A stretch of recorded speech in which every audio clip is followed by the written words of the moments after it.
नमस्कार। जसलिन क्लासेस में आप सभी विद्यार्थियों का एक बार फिर से स्वागत है। आज मैं आपको पढ़ाऊंगी प्रकृति और प्रवृत्ति में अंतर क्या होता है। ये शब्द आपने बहुत बार सुने भी हैं और काफी वाक्यों में इसका प्रयोग भी किया है, लेकिन मैं आज आपको कुछ चीजें बहुत क्लियर कर दूंगी छोटे से वीडियो के साथ। तो सबसे पहले बात करते हैं प्रकृति और प्रवृत्ति।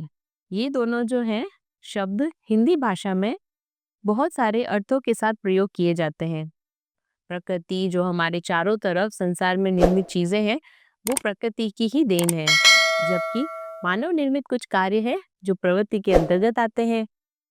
चलो इसको विस्तृत तरीके से पढ़ लेते हैं।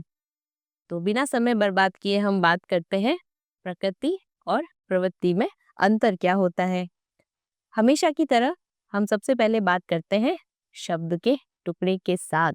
ठीक है, तो देखिए यहाँ हमने लिखा है, बहुत अच्छी स्लाइड है, देखो यहाँ पे हमने लिखा है प्रकृति। प्रकृति शब्द प्रधन कृति से मिलकर बना है।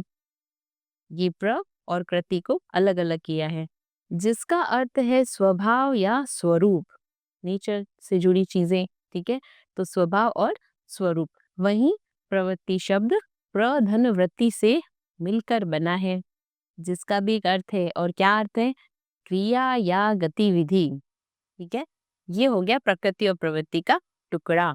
तो प्रधनकृति स्वभाव या स्वरूप, प्रधनवृत्ति यानी क्रिया या गतिविधि। अगला पॉइंट देखिए, जो किसी वस्तु या जीव के मूल स्वभाव को दर्शाता है। बहुत अच्छी, मूल स्वभाव को दर्शाता है, वो किसके अंतर्गत जाता है? प्रकृति। वहीं किसी व्यक्ति या जीव के कार्यों को जो दर्शाता है, वो किसके अंतर्गत जाता है? प्रवृत्ति के अंतर्गत जाता है। यानी वो हमारे द्वारा किया जाता है, मानव निर्मित होता है। इसीलिए ये यहाँ पे था नहीं है, इसे याद पढ़िएगा आप लोग। ठीक है, जो किसी व्यक्ति या जीव के कार्य को दर्शाता है। अगला देखिए, प्रकृति जड़ भौतिक वस्तुओं जैसे पृथ्वी, जल, वायु आदि के रूप में समझा जाता है। वो किसके अंतर्गत आता है? प्रकृति के अंतर्गत। पृथ्वी, जल, जो भी इनके बारे में हम बात करते हैं, नेचर से जुड़ी, वो सारा प्रकृति के अंतर्गत जाता है। जबकि प्रवृत्ति उन गतिविधियों को दर्शाता है जो जीवन के लिए आवश्यक होती है। और कौन सी चीजें आवश्यक होती है हमारे लिए? खाना, पीना, सोना और बहुत कुछ। ठीक है, जो हम दैनिक दिनचर्या में करते हैं, वो सब आते हैं उसके अंतर्गत, तो वो प्रवृत्ति की कैटेगरी में जाएगा। ठीक है, तो ये छोटी सी बात यहाँ पे हो गई। क्या? प्रकृति शब्द स्वभाव और स्वरूप से जुड़ा है, जबकि प्रवृत्ति क्रिया या गतिविधि से। चलिए अगली स्लाइड में बात करते हैं। बहुत बढ़िया। प्रकृति एक वस्तु का स्वभाव दर्शाती है, जबकि प्रवृत्ति किसी व्यक्ति या जीव की क्रियाओं को दर्शाती है। ये हम अभी आगे पढ़ चुके हैं। अगला देखिए, प्रकृति नैसर्गिक है। प्रकृति नैसर्गिक है, जबकि प्रवृत्ति मानव निर्मित है। ये पॉइंट्स ऐसे हैं कि अगर आपको कभी किसी सवाल में या कोई पूछे कि प्रकृति और प्रवृत्ति में अंतर क्या होता है, तो आप इन पॉइंट्स को बहुत आसानी से वहां पे लिख सकते हैं कि हमने कहीं पढ़ा है। कहाँ पढ़ा है? जेएल क्लासेस में पढ़ा है कि प्रकृति और प्रवृत्ति में अंतर है और उन पे ये पॉइंट्स है। ज्यादा सर्च करने की जरूरत ही नहीं है, हमने कर लिया, आप बस पढ़ लीजिए यहाँ से। ठीक है, प्रकृति किसी चीज का एक मौलिक और, ओ यहाँ पे मिस है, यहाँ पे आप ऐड करके लिखिएगा और। ठीक है, प्रकृति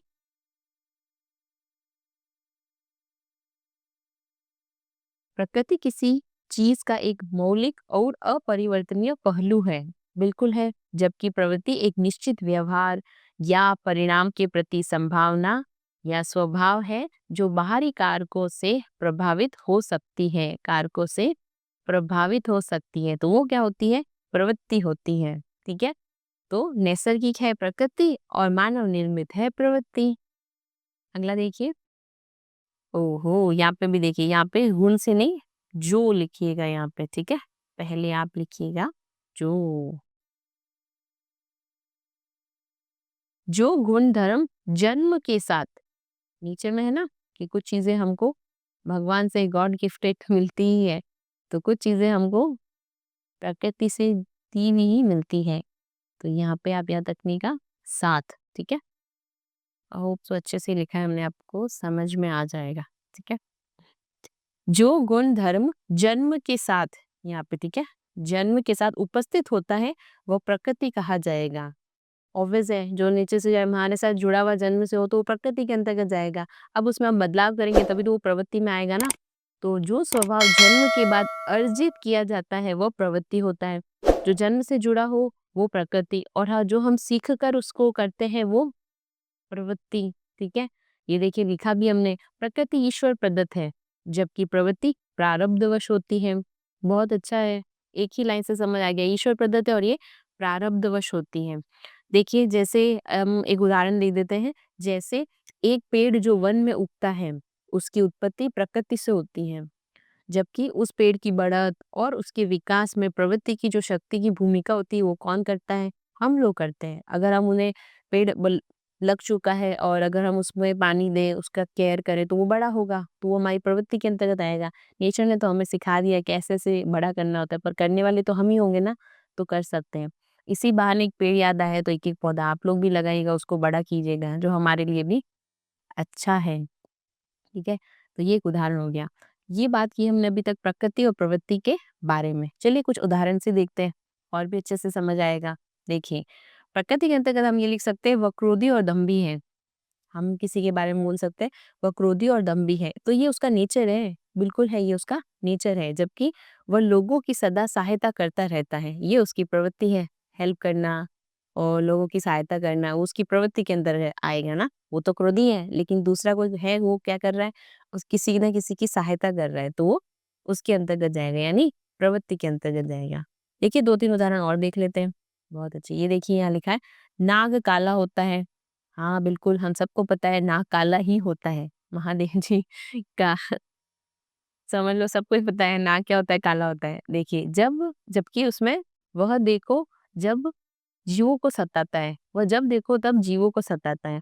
यानी प्रकृति से जुड़ी चीज़ क्या है सबको पता है। नागदेव जो होते हैं वो कौन से कलर के होते हैं? वैसे बहुत सारे कलर के होते हैं, पर जनरली सबको पता होता है कि काला कलर का तो होता ही होता है। फिर ब्राउन देखो तो वैसे बहुत सारे, पर नाग काला होता ही प्रकृति का है। लेकिन जब देखो वह जीवों को सताता है, ये उसकी प्रवृत्ति है। मानव ही है जो ऐसी चीज़ें करता है क्या? कि किसी को सताना, परेशान करना, तो वो प्रवृत्ति के अंतर्गत जाएगा। वह बहुत गोरा है, नेचर गिफ्टेड, कोई बोलता है ना ये तो बहुत सुंदर है, तो वह प्रकृति की देन है कि ऊपर वाले ने उसको इतना सुंदर बनाया है, ठीक है? वो बहुत गोरा है, जबकि वह चोर है, ये प्रवृत्ति उसकी, उसने खुद निर्मित की कि वह चोर बने और चोर जैसी हरकतें करे, तो वह चोर है, जबकि यह बहुत गोरा है, ठीक है? नमक जल में घुल जाता है, बहुत बढ़िया। आप सबको पता है पानी लो, उसमें अगर हम नमक डालेंगे, उसको घुमाएँगे, हिलाएँगे तो क्या हो गया? पानी में घुल जाएगा, ये प्रकृति की देन है, ठीक है? क्या? कि अगर पानी में नमक को मिलाया तो वो घुल जाएगा। दूसरी कोई काफ़ी चीज़ें हैं, साइंस में पढ़ते ही हैं बच्चे, पर वो नहीं घुलती, तो वो प्रकृति की ही देन है। जबकि झूठ बोलना, उसके लिए बड़ी सामान्य-सी बात है, ठीक है? झूठ तो फटाफट से कोई भी बोल देता है, ये उसके प्रवृत्ति के अंतर्गत आएगा, प्रकृति के अंतर्गत नहीं आएगा। एक और लाइन है आखिरी, उदाहरण नहीं है, बस समझने के लिए है। देखिए, जो जीव और अजीव दोनों की उत्पत्ति और विकास से संबंधित होती है, वो प्रकृति होती है। कितनी अच्छी लाइन है देखो, जो जीव और अजीव दोनों की उत्पत्ति और विकास से संबंधित होती है, वो प्रकृति है। जबकि प्रवृत्ति किसी व्यक्ति या चीज़ के व्यवहार से संबंधित होता है। अभी तक हमने जो भी उदाहरण पढ़े वो किसके अंतर्गत आए? प्रवृत्ति के अंतर्गत, यानी मानव निर्मित, मानव के व्यवहार के बारे में, उसके बारे में बात की गई, तो वो प्रवृत्ति के अंतर्गत आएगा। ठीक है? तो ये आज हमने बहुत छोटी-सी बात की है प्रकृति और प्रवृत्ति के बारे में। आपको और भी कोई ऐसे अंतर हो जो जानने में आपकी जिज्ञासा बहुत हो, तो आप हमें कमेंट में या मैसेज में करके बता सकते हैं। मैं पूरी कोशिश करूँगी आपके उस अंतर की प्रॉब्लम जो भी होगी उसको सॉल्व करने की। तो ये वीडियो कैसा लगा बताइएगा ज़रूर, और जाने से पहले हम फटाफट से एक क्या कर लेते हैं, रिवीजन हमेशा की तरह। देखिए प्रकृति और प्रवृत्ति में अंतर क्या है? प्रकृति प्र धन कृति से मिलकर बना है, जिसका अर्थ है स्वभाव और स्वरूप, जो किसी वस्तु, जीव या के मूल स्वभाव को दर्शाता है। जबकि प्रवृत्ति प्रधनवृत्ति से मिलकर बना है, जिसका अर्थ है क्रिया या गतिविधि, जो किसी व्यक्ति या जीव के कार्यों को दर्शाता है। अगला देखिए, प्रकृति नैसर्गिक है जबकि प्रवृत्ति मानव निर्मित है। प्रकृति एक वस्तु का स्वभाव दर्शाती है और प्रवृत्ति किसी व्यक्ति या जीव की क्रियाओं को दर्शाती है। अगला, प्रकृति ईश्वर प्रदत्त है जबकि प्रवृत्ति प्रारब्धवश होती है। एक एक उदाहरण देख लेते हैं। और उदाहरण से पहले ये भी लाइन देख लीजिए, जो गुण धर्म जन्म के साथ उपस्थित होते हैं वो प्रकृति होगी, जबकि जो स्वभाव जन्म के बाद अर्जित किया जाता है वह प्रवृत्ति होती है। उदाहरण देखिए, वह क्रोधी और दम्भी है, वो प्रकृति में है, जबकि प्रवृत्ति वह लोगों की सदा सहायता करता रहता है। और एक आखिरी देखिए, वह बहुत गोरा है, ये नेचर प्रकृति की देन है, जबकि वह चोर है।